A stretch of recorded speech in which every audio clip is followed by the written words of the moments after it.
നിയമസഭാ തെരഞ്ഞെടുപ്പിൽ വാശിയേറിയ മത്സരം നടക്കുന്ന മണ്ഡലങ്ങളിൽ ഒന്നാണ് മഞ്ചേശ്വരം. തെരഞ്ഞെടുപ്പിന് മാസങ്ങൾക്ക് മുൻപ് തന്നെ സ്ഥാനാർത്ഥികളെ സംബന്ധിച്ച് ധാരണയായ മണ്ഡലത്തിൽ ഇതിനോടകം ഒരുക്കങ്ങളും സജീവമാണ്.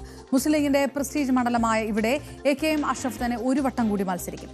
കപ്പിനും ചുണ്ടിനുമിടയിൽ നഷ്ടപ്പെട്ട മണ്ഡലം പിടിച്ചെടുക്കാൻ ഇത്തവണ വനിതാ സ്ഥാനാർത്ഥിയാണ് BJP കളത്തിലിറക്കുന്നത്.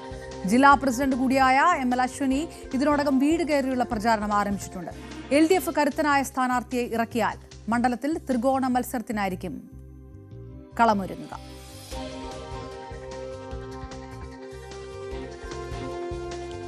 KV ബൈജു ചേരുന്നു. ബൈജു, വലിയ ഒരുപക്ഷെ ഏറെ മുന്നോട്ട് തന്നെ കടന്നുകൊണ്ട് ഈ രീതിയിലുള്ള ഒരു പ്രചാരണത്തിലേക്ക് കടക്കുക, മാസങ്ങൾക്ക് മുൻപ് തന്നെ സ്ഥാനാർത്ഥികളെയൊക്കെ സംബന്ധിച്ച് ധാരണയാകുന്ന ഒരു മണ്ഡലമായി മഞ്ചേശ്വരം മാറുക.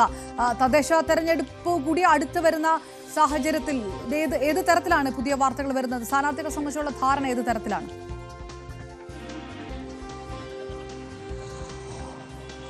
അപർണ, തദ്ദേശ തെരഞ്ഞെടുപ്പിന് ഇനി ദിവസങ്ങൾ മാത്രം ബാക്കി നിൽക്കെ നിയമസഭാ തെരഞ്ഞെടുപ്പിന് കൂടിയുള്ള ഒരുക്കങ്ങൾ അത് മഞ്ചേശ്വരത്ത് നേരത്തെ തന്നെ ആരംഭിച്ചു എന്നതാണ് ഏറ്റവും ഈ മണ്ഡലത്തെ ശ്രദ്ധാ കേന്ദ്രമാക്കുന്നത്. അതായത് ML അശ്വിനി, BJPയുടെ ജില്ലാ പ്രസിഡന്റ് കൂടിയായ അപർണ സൂചിപ്പിച്ചതുപോലെ തന്നെ ML അശ്വിനി അവരുടെ പ്രവർത്തനം വീടുകൾ കയറിയുള്ള ഈ പ്രചരണം ഇപ്പോൾ ആരംഭിച്ചു കഴിഞ്ഞിരിക്കുന്നു. അതായത് നിയമസഭാ തെരഞ്ഞെടുപ്പിൽ ML അശ്വിനി ആയിരിക്കും മഞ്ചേശ്വരം മണ്ഡലത്തിൽ BJP സ്ഥാനാർത്ഥിയെ മത്സരിക്കുക. അവർ കാലേ കൂട്ടി തന്നെ ഈ പ്രവർത്തനം ആരംഭിച്ചു എന്നതാണ് അതിലേറ്റവും പ്രധാനം. അതോടൊപ്പം ലീഗിനെ സംബന്ധിച്ചിടത്തോളം AKM അഷ്റഫിന് തന്നെ ഒരു വട്ടം കൂടി ഇവിടെ അവസരം നൽകുക. കാരണം AKM അഷ്റഫിനെ സംബന്ധിച്ചിടത്തോളം വലിയ സ്വീകാര്യതയാണ് കഴിഞ്ഞ 5 വർഷങ്ങൾക്കിടയിൽ മണ്ഡലത്തിൽ ലഭിച്ചത്. അതുകൊണ്ട് തന്നെ ഏതെങ്കിലും തരത്തിൽ ഈ സ്ഥാനാർത്ഥിയെ മാറ്റി മറ്റൊരു പരീക്ഷണത്തിന് ഒരുങ്ങാൻ മുസ്ലിം ലീഗ് തയ്യാറല്ല എന്ന് തന്നെയാണ് മനസ്സിലാക്കാൻ സാധിക്കുന്നത്. അങ്ങനെയാണെങ്കിൽ AKM അഷ്റഫും അതുപോലെ തന്നെ ML അശ്വിനിയുമുള്ള നേർക്കുനേർ പോരാട്ടം അതായിരിക്കും ഈ മഞ്ചേശ്വരം മണ്ഡലത്തിൽ കാണാൻ സാധിക്കുക. നമുക്കറിയാം, കഴിഞ്ഞ നാളുകളിലൊക്കെ വലിയ വിവാദങ്ങളൊക്കെ ഉയർന്നു വന്ന ഒരു മണ്ഡലമാണ് പലതരത്തിൽ. അത് BJPയുടെ ആയാലും LDFന്റെ ആയാലും അതുപോലെ തന്നെ മുസ്ലിം ലീഗ് ആയാലും. അതിൽ ഏറ്റവും പ്രധാനം മഞ്ചേശ്വരം തെരഞ്ഞെടുപ്പ് കോഴ കേസ് തന്നെയാണ്. K സുരേന്ദ്രൻ ഇത്തരത്തിൽ സ്ഥാനാർത്ഥിയെ പിൻവലിക്കാൻ കോഴ നൽകിയെന്ന വിവാദം, ആ കേസ് വലിയ തോതിൽ ചർച്ചാ വിഷയമായി.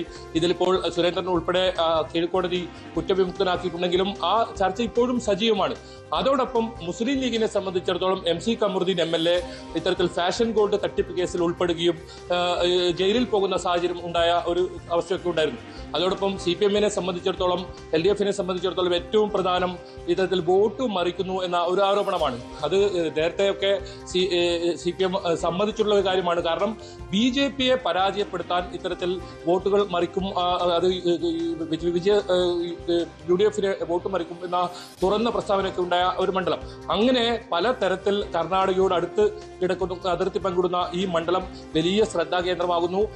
പഞ്ചായത്ത് തെരഞ്ഞെടുപ്പിനോടൊപ്പം തന്നെ ഈ നിയമസഭാ തെരഞ്ഞെടുപ്പിന്റെ പ്രചരണം കൂടി തകൃതിയായി നടക്കുന്ന ഒരു മണ്ഡലമാണ് ഏതായാലും മഞ്ചേശ്വരം മണ്ഡലം.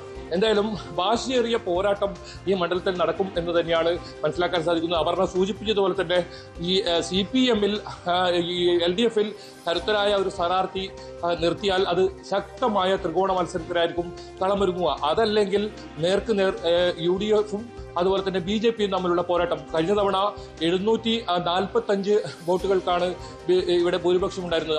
അതിനു തൊട്ടു മുൻപ് വെറും 89 വോട്ടിനാണ് K സുരേന്ദ്രൻ പരാജയപ്പെടുന്ന സാഹചര്യം ഉണ്ടായത്. അതുകൊണ്ട് തന്നെ വലിയ പ്രതീക്ഷ BJPയെ സംബന്ധിച്ചിടത്തോളം ഇത്തവണയുണ്ട്.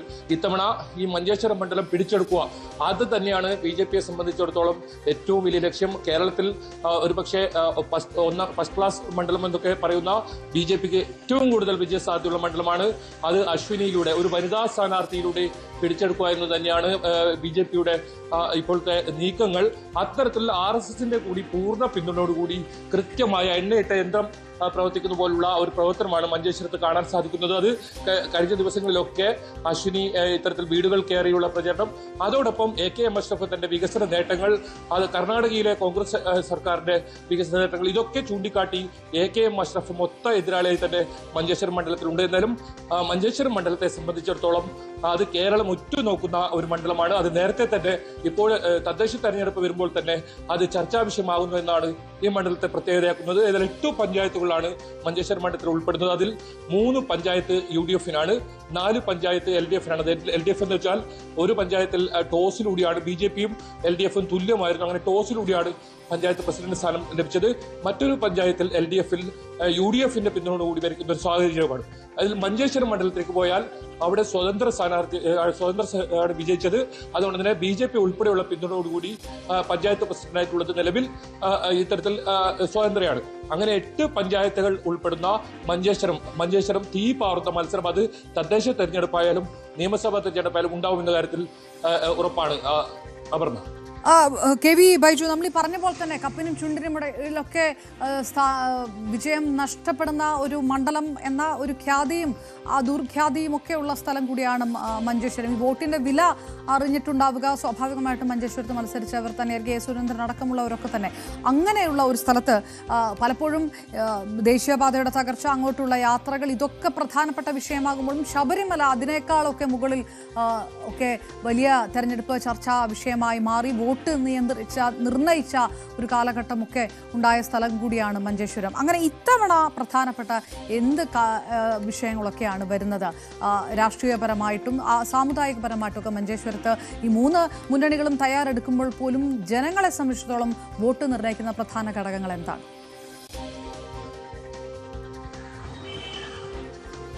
അപർണ, BJP-യെ സംബന്ധിച്ചിടത്തോളം അനുകൂലമായ ഘടകം എന്ന് പറയുന്നത് ദേശീയപാത നിർമ്മാണം തന്നെയാണ്. അതിന്റെ പൂർണ്ണമായും ക്രെഡിറ്റ് BJP തന്നെയാണ് അവകാശപ്പെടുന്നത്. അതായത് ഈ മഞ്ചേശ്വരം മണ്ഡലത്തിലെ തലപ്പാടിയിൽ നിന്നാണ് ദേശീയപാത, പുതിയ 6 വരി പാത ആരംഭിക്കുന്നത്. അവിടെ ഈ മഞ്ചേശ്വരം മണ്ഡലത്തിലെ മുഴുവൻ ഇടങ്ങളിലും ദേശീയപാത പ്രവൃത്തിയുടെ നിർമ്മാണം പൂർത്തിയായിരിക്കുന്നു. അത് ദേശീയപാത അതോറിറ്റി കൈമാറിയിരിക്കുന്ന സാഹചര്യമാണ്. ഇതിന്റെ മുഴുവൻ ക്രെഡിറ്റും BJP അവകാശപ്പെടുന്നു. ആ രീതിയിലുള്ള പ്രചരണം BJP-യുടെ ഭാഗത്തുണ്ടാവും. ഒപ്പം ശബരിമലയിലെ പുതുതായി വന്ന വിവാദങ്ങളൊക്കെ ഉയർത്തിക്കാട്ടിയേക്കാം. അതോടൊപ്പം കോൺഗ്രസിനെ സംബന്ധിച്ചിടത്തോളം ഏറ്റവും, മുസ്ലിം ലീഗിനെ AK മഷ്റഫിനെ സംബന്ധിച്ചിടത്തോളം ഏറ്റവും അനുകൂലമായ ഘടകം കർണാടക ഭരിക്കുന്നത് കോൺഗ്രസ് എന്നതാണ്. ഈ കർണാടക സർക്കാരുമായി AK മഷ്റഫിന് നല്ല ബന്ധമാണ്. അവിടെയുള്ള മന്ത്രിമാരായാലും അവിടെയുള്ള ആളുകളായാലും എല്ലാം നല്ല ബന്ധമാണ്. അത് നമ്മൾ ഈ ശിരൂരിലൊക്കെ നമ്മൾ കണ്ടതാണ്. AK മഷ്റഫിന്റെ മേൽനോട്ടത്തിലായിരുന്നു ഇത്തരത്തിൽ കേരളത്തിൽ നിന്നൊരു മലയാളി ഇത്തരത്തിൽ പുഴയിലെ ലോറി ഉൾപ്പെടെ പുഴയിലേക്ക് ഒഴുകിപ്പോയ സാഹചര്യത്തിൽ വലിയ തോതിൽ ഏകോപനം നടത്താൻ മുൻകൈയിട്ട് ഇറങ്ങിയതൊക്കെ നമ്മൾ കണ്ടതാണ്. അങ്ങനെ വലിയ സ്വീകാര്യത AK മഷ്റഫിനെ സംബന്ധിച്ചിടത്തോളം ഇവിടെ നേടാൻ കഴിച്ചിട്ടുണ്ട്. അത്തരത്തിലുള്ള കാര്യങ്ങളൊക്കെ ഉയർത്തിക്കാട്ടി നിലവിലെ കർണാടക സർക്കാരിന്റെ ഒരു പിന്തുണയോടുകൂടി വലിയ തോതിൽ ഇവിടെ പ്രകടനം കാഴ്ചവെക്കാൻ കഴിയുമെന്നാണ് UDF-ഉം അത് വിശ്വസിക്കുന്നത്.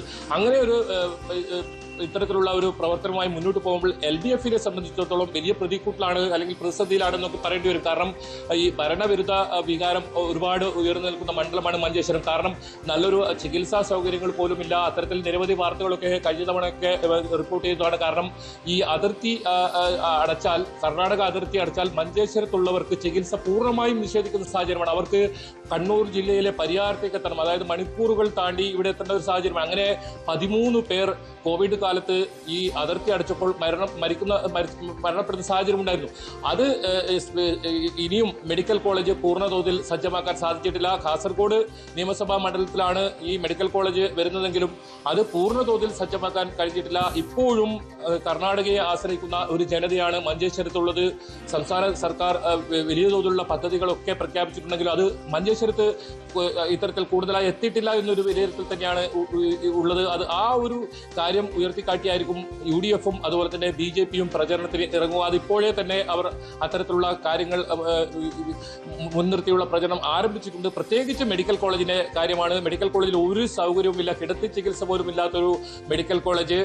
ഈ ചെറിയ രോഗം വന്നാൽ പോലും ചികിത്സിക്കാൻ കഴിയാത്ത അവസ്ഥ, രാത്രികാല ചികിത്സ നിഷേധിക്കുന്ന ഒരു സാഹചര്യം. അങ്ങനെ കർണാടകയെ ആശ്രയിച്ച് കഴിയുന്ന ഒരു ജനത മഞ്ചേശ്വരം മണ്ഡലത്തെ സംബന്ധിച്ചിടത്തോളം കന്നഡ വിഭാഗക്കാരാണ് ഏറ്റവും കൂടുതലുള്ളത്. അതോടൊപ്പം മുസ്ലിം വിഭാഗങ്ങളും കൂടുതലുമായുള്ള സ്ഥലം തന്നെയാണ്. അതായത് ന്യൂനപക്ഷ, ഇത്തരത്തിൽ മുസ്ലിം ന്യൂനപക്ഷ ഉൾപ്പെടെയുള്ള ആളുകൾ കൂടുതലായുള്ള ഒരു ഇടം തന്നെയാണ്.